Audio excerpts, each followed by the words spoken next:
Wow guys, when I said I wanted 50 likes, I wasn't expecting it to take less than a day. We've already looked at all the major powerhouses, so we'll take a look at some of the support cards, the quintet cards, the Rising Sun cards, and we'll take a look at some of the creepy Tea Party cards too. I hope you enjoy. We're going to do this in the same format. I'm going to look at 4 cards from each color, and if you happen to want even more after this, I gotta warn you, there's not a whole lot left to look at, but I'm going to be looking at, let's go for 100 likes, okay? There's no way we're going to get 100 likes in the same amount of time. Hopefully, if people really do want another part to this, 100 likes should take them at least a week or so. Starting with yellow, last time we looked at the Nagisa level 3, and this time we're going to look at the Mommy level 3. First of all, it gets 500 base power for every magic character you have, so this can potentially be a 12,000. A little quaint for the Madoka series, but for pretty much any other series, 12,000 is pretty darn good.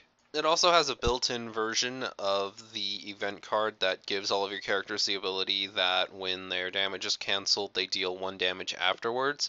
One of my subscribers told me that that stacks. I still don't know if that's true, so I'm not going to say anything on it, but on its own, it is a very good ability. Personally, I feel like you get a little bit more out of Nagisa's level 3, but I would definitely run both in a Nagisa Mami deck. Like, they're both really good cards. Also, keep in mind that the built-in shot ability for this is only the very first turn it's put into play, so, you know, there's that too. Nagisa Innocent Girl was actually one of the cards I wanted to look at in the last video, and it was really hard to cut it, but I didn't want to look at too many cards from yellow because I wasn't going to look at that many cards from the other colors. So, Nagisa Innocent Girl is probably the best assist character in this set. Then again, that is kind of up for debate. There's a lot of good assist characters in the Madoka set. This one I liked because it gives all of your characters 1,000 during your turn, and during your turn, if you happen to have 2 of these, that means all of your characters get plus 2,000 power. Your characters don't really get anything during your opponent's turn, but that can be fixed with things like Super Encore. On top of this amazing amount of assist you get, you also get a pretty good ability. If you happen to trigger check into a climax, then you can give one of your characters plus 2,000 power. That's pretty darn awesome, and we all know that trigger checking into a climax can sometimes suck really, really bad. So getting an extra 2,000 power boost is kind of a neat way to make up for it. It's a little random, so it's not something you can completely count on, but, you know, you can work around it. I mean, there are even some cards that let you look at the top card of your deck, so if you were really too worried about it, you could do something like that. It's mainly, in my eyes, just a really neat way to get around things like the 1500 backup cards. Also keep in mind, if you have 2 of these in the back row, you get it twice. You can give a character plus 4,000 or 2 different characters plus 2,000 power for the turn, just saying. Mommy and Nagisa is a really good support card for pretty much any of the Madoka decks because it helps with change. When it comes into play, you can discard a card from your hand and pay 1 stock to search your deck for 1 magic character and put it in your hand. The reason this is decent is you can use this effect to get rid of a change target from your hand and then search your deck for the changer and put it in your hand. If you're not really relying on something like change, then you could use this to get rid of a level 2 or a level 3 and search your deck for a level 1 and put it in your hand to anticipate when you level up to level 1. Overall, I think it's a pretty decent card. Finally, to round us off, you guys are going to get another twofer in this video because these 2 cards kind of need each other to work. Girl Who Knows the Truth Nagisa is a 4,500 but goes up to a natural 6,000 if you own a mommy. So obviously the best way to do this is to make sure we have a mommy in the back row. That way it can't get destroyed and we just have a natural 6,000. 6,000 still not that good, but let's take a look at our other card. All your other Nagisa Girl Who Knows the Truth get plus 500 power and Super Encore. That makes it pretty good. Now we have a free 6,500 with Super Encore. This isn't like the level 0 Sayaka from the Sayaka Kyoko builds. This isn't something that we want to have both of in the back row, but if we can get one of these in the back row, then it makes Nagisa a pretty decent level 1 carry. If our back row has 1 Mommy Life Dreamt Of and 1 Nagisa the Innocent Girl, then all of our Girl Who Knows the Truth Nagisas go up to a 7,500 during your turn with Super Encore that can potentially be a 9,500 if you trigger into a climax. Honestly, as far as the Madoka set goes, it's really not the greatest combo. I still think Madoka's a lot better, but for a pure yellow deck, this isn't too bad. Also, Life Dreamt of Mommy bonds with this Nagisa. I don't actually look at cards with bonds too often because normally cards that bond have some kind of really bad effect to make up for the fact that they bond. But this is a good card that bonds, so, there's that too, I guess. Getting back over to green, we won't find anything quite as crazy as becoming a devil, but we do have some pretty good cards that we didn't look at. Ladylike Madoka is an interesting back row character. Normally, I don't like to use back row characters that don't give their power to all characters unless you get something really amazing out of it. But in this case, it's a level 0 assist that you put in the back row, and when you're ready to get rid of it, you can give one of your characters plus 2,000 power for the turn. Honestly, this card is pretty amazing in all of its applications. When you have a level 0 assist and you want to go into like a level 2 assist or something, normally you just kind of have to suicide these off or something. But no, in this case you can just get rid of it, get an extra 2,000 power, and be good with it. Also, normally you only run your level 0 assists at 4 for consistency, but in this case you do it because it's an all-game awesome effect. Okay, you could be level 2, play one of these from your hand, and then immediately discard it just to give a character plus 2,000 power. It's like an event, but better because it stands as a body. Overall, I think this card should be a staple in almost all Madoka decks going through, except maybe Saika Kyoko because you're going to be a little bit spent on space. But other than that, like, this is definitely a level 0 that needs to see some play. This is another really good assist card that came out of green. We're going to be looking at our first Holy Quintet card. Most of the Holy Quintet cards focus around change, but this is actually a Holy Quintet card that focuses around assisting the change. It gives all of your magic characters plus 500 power, kind of like the yellow QB from the first set. But on top of that, you can give up one stock to give one of your characters plus 1,000 power for the turn. And this can be done as many times as you like. Honestly, giving up one stock for just 1,000 power isn't that good. But if you only need to give up like 2 stock to step over a character you wouldn't normally be able to beat, I could kind of see it, I guess. One thing I'll note though, and the one reason I didn't talk about it in the last video, is you do not want to use this in any of the combo decks that we just came out with, okay?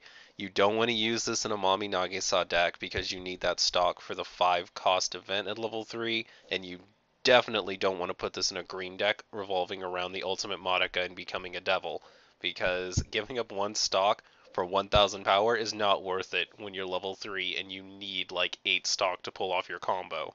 Another mini set of cards we got was Watching the Morning Sun. I looked at the Mommy one before because I think it's the best one, and I guess I could say that this is like the second best. It's a natural 2,500, but the first turn you put it in play, it's a 4,000. It's probably going to step over like every other level 0, so it's a really good card to have. The only reason I'm not too crazy about this is because we have a level 0 we're going to be looking at later that's a 4,000 all of the time, and I really don't know why you wouldn't just run that one. The last card we're going to look at is another level 3 Madoka. In addition to the Becoming a Devil and Ultimate Madoka and also the promo Homura, we got 2 more that kind of go with the set. We got Very Painful Madoka and we got 4 Madoka Homura. Between Becoming a Devil, the promo, and the 4 Madoka Homura, 4 Madoka Homura is the worst of all of them, so I just didn't even bother looking at it. It pretty much does the same thing that the other ones do, but not as good. Very Painful Madoka, though, if Becoming a Devil wasn't a thing, would actually be a really good card. First of all, if you have at least 6 climaxes in your waiting room at level 2, then you can actually play this on level 2 instead of waiting for level 3. Its second effect is when this card comes into play, you can choose one of your characters from the clock that has a level not higher than your current level. So if you do this on level 2, you have to choose a level 2 or lower, and you can just summon it to the stage. In exchange for this, you do have to clock the top card of your deck. It's not that bad, but, potentially you could hit like a climax or something. Honestly, I think it's pretty worth it because the character you're getting from the clock is free. So you pay 2 for this card and you get a 10,000 in addition to another card. I think that's pretty awesome. Hopping over to red, we're going to start with a look at Kyoko New Morning. I wanted to start with this card because I said in my last video that one of the problems I had with Saika Kyoko is its level 1 play isn't that good, so I want to focus more on the level 1 to show you what your options are if you're going to continue playing Saika Kyoko. So this Kyoko is a pretty interesting choice. If you happen to pull off its climax combo, then you can clock yourself for 1 damage, and this becomes a 9,500 that cannot be reversed by Suiciders. Well, it can be reversed by any active effects, but honestly I think Suiciders are the most common. Attacking for 9,500 on level 1 is extremely good, as you should know, and the fact that it's a 6,500 normally is also pretty good too. I probably personally wouldn't use this card over a card with maybe like Encore or something, but you know, it's an option. If you happen to have space for a climax combo, then really there's no reason not to run something like this. Okay, so I don't know how many of you actually saw the third Madoka movie, but there's this really creepy cake scene where like they do this weird ritual thing with like a tea party and I don't know, it's really weird and I don't like that scene and it felt really out of place and creepy and they never did it again. But they decided to make a set of cards around the tea party ritual. The only thing that disappoints me about these cards is they don't really work together very well. Like, I kind of thought when they did this, it would be like all of the characters would work together and it would have some kind of crazy effect where, like, you could clear your opponent's field or, like, you had to pull off some kind of weird combo and you would start getting rid of characters or something. But they all kind of work separately from each other, and that's not really as cool. Regardless, we're going to take a look at a couple of them, and Kyoko is our first. So Kyoko's effect is pretty simple. When you play it, you can pay 1 stock and discard 1 card from your hands to give one of your characters plus 1000 power and the ability that if it reverses a character, you can select 1 character from your waiting room and put it back in your hands. Pretty typical red card, I would say. This is another way you can cycle through your hand and get a change off, like if you have a changer in your waiting room and a changed target in your hand, you can switch the two. I think it's a little more convoluted than it needs to be. Like, there's a lot of cards that do this a bit better, like the Mommy and Nagisa we looked at earlier does this way better, but I wanted to look at this card anyway. One very important card we have to look at is Kyoko Determined Girl. I think the thought process behind this card was they wanted to replace Howling Kyoko from before and kind of try to evolve the Saika Kyoko deck. I don't think they succeeded. So first of all, you might be looking at its power like, oh my gosh, 9,500 and it swings for 2 soul, that's amazing. But the downside to this is you have to discard a card from your hand when this comes into play, so it's an immediate -1. Honestly, that's not too costly of an effect, but when you compare it to Howling Kyoko, who doesn't make you do something like that, it's kind of bad. Its second effect is a climax combo, actually. When you attack with this card, you can pay 1 stock if you have its climax in play, and you can return 1 character from your discard pile to your hand and give this 1500 power. This makes it go up to an 11,000. 11,000 is admittedly pretty good, and you get back a character, so it's not really like you go -1 from the first effect if you happen to have the climax in your hand as well when you play this card. You could argue that this is a little bit better because you actually get characters back from the waiting room. I just don't think so. One thing that makes this significantly inferior to the other Kyoko is the fact that it relies on a climax combo. With the other Kyoko, you don't need something like a climax combo. You just naturally go up to 11,500 with Super Encore. And that's the other thing I wanted to talk about. This Kyoko doesn't have Super Encore. So if your opponent does figure out a way to step over this Kyoko and kill it, then you're either giving up 3 stock or you're done. You already had to give up 1 card from your hand when you played this card, and now you gotta give up 3 more stock if you want to keep it alive. I don't like it as much. I would rather just keep the card in my hand, keep my 3 stock, and get rid of the card in my hand if my opponent happens to step over it or something. I don't really think this is worth it. Credit where credit is due, though. The one thing I will say that this card does better than the other Kyoko is this one doesn't rely on the Saika. So there's a very specific level 0 Saika that you have to run 4 of if you want to run Howling Kyoko. If you run this card, then you don't have any other requirements. In fact, you don't even have to run Saika if you don't want to. You could run this in like a red-yellow and maybe have Nagisa in the back or something, and you can just get rid of Saika altogether. Or you can use different forms of Saika, like the level assist Saika that would give this plus 1000 power, or whatever you wanted to, really. I just don't feel like it's as good as Howling Kyoko for the reasons that I listed. But, you know, whatever. If you feel like you have some kind of combo with this or something, then let me know in the comments below. I'm excited to hear it. Last card we'll look at in red is another creepy Cube card. This one is Cube Mascot. This Cube is really just another character cycler. You can play this card and then discard a card from your hand and put a character from your discard pile back in your hand. This late in the game, I can't really say that it's just for change. Like, you could use this for change targets if you really wanted to. Like, maybe if you're running the old Kyoko level 3 that goes into the change, you can totally do it. But I don't know. I don't really think it's necessarily for change. I think it's mainly for just getting your level 2 beaters out of the waiting room so that you can actually attack with something. Its other effect is when this character attacks, you can choose one of your other characters and give it plus 1500 power for the turn. That can be relevant if you can attack like maybe an open space or like side attack something. And now we get to blue.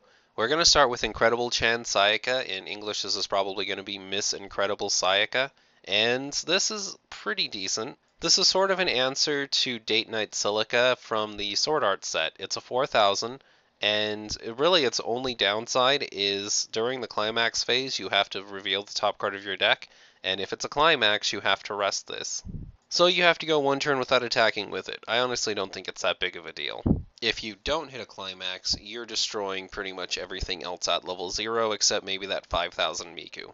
We're going to look at another Hill of the Morning Sun card, and this one is probably one of the best. During your opponent's turn, all of your Kyokos get plus 1000 power. See, this is kind of what I was saying before. If you're going to run the new Kyoko over the old one, this is kind of one of the cards you want to look at, because this almost kind of makes up for not having Howling Kyoko. If you're running this in combination with the new level 1 Kyoko that's 6500, then you can make it a 7500 during your opponent's turn, or an 8500 if you happen to have two of these. And that'll keep it pretty safe. In addition to this, at level 2, if you are running the new Kyoko, then this goes up to an 11,500 during your opponent's turn if you happen to have two of these. So, you know, it's a mixed bag. There are pros and cons to both. I'm still not going to say that it's better than Howling Kyoko, but it is a step in the right direction. The last of the quintet cards we'll look at is Sayaka's. As long as you have at least 6 cards in your hand, this is a 3500, which really isn't that bad at level 0. Blue is definitely a lot more offensive this time around. My only real beef with this card is if you have a pretty consistent hand, then you're not going to have 6 cards in your hand because you're going to want to be attacking with as many characters as possible, and its effect does not increase hand size. You can pay 1 stock to draw 1 card and discard 1 card. That's it. Its second effect is kind of useful, I guess, because if you happen to attack into a climax and you need to get that climax out of there, having a level 0 with an effect that you can just use whenever you want to is good, because if you happen to attack, you get a climax and you're like, oh darn, next turn you pay 1 stock using this ability, you get rid of the climax, you can discard like a change target or something and then draw 1 card. It's decent enough, probably one of the better quintet cards. The last card we'll look at is Sayaka Repelling Nightmare. Sayaka Repelling Nightmare is probably the most yellow-blue card you will ever see. Its first effect is when this card is put in play, if you have at least 4 magic characters, you can put the top card of your deck into your stock. That's pretty good. Its second effect is when you attack with another magic character, this gets plus 1000 power for the turn. So, if you're attacking with this last and you're attacking with 3 characters, this is attacking at 10,000, which is pretty good. It attacks for 2 soul, which is pretty good. Overall, this is a pretty decent card. I mean, it doesn't have super encore, so it's probably only going to last 1 turn, but if you've got pretty decent back row, then this might last for 2 or 3 turns. Alright guys, that's about it for the video. If you enjoyed this video, please leave it a like. Those things really do help us out. If for some ungodly reason you absolutely need a part 3 to this set review, then 100 likes, guys. I'm not doing 50 again, that was way too easy. 100 likes, although I will warn you again, there's not much left to look at, and it's pretty much just going to be looking at bad cards. What are your thoughts on the Madoka Rebellion set? Please leave your thoughts in the comments section below. And finally, subscribe to stay up to date on the latest Kudo news. I'll see you later, Weiss players.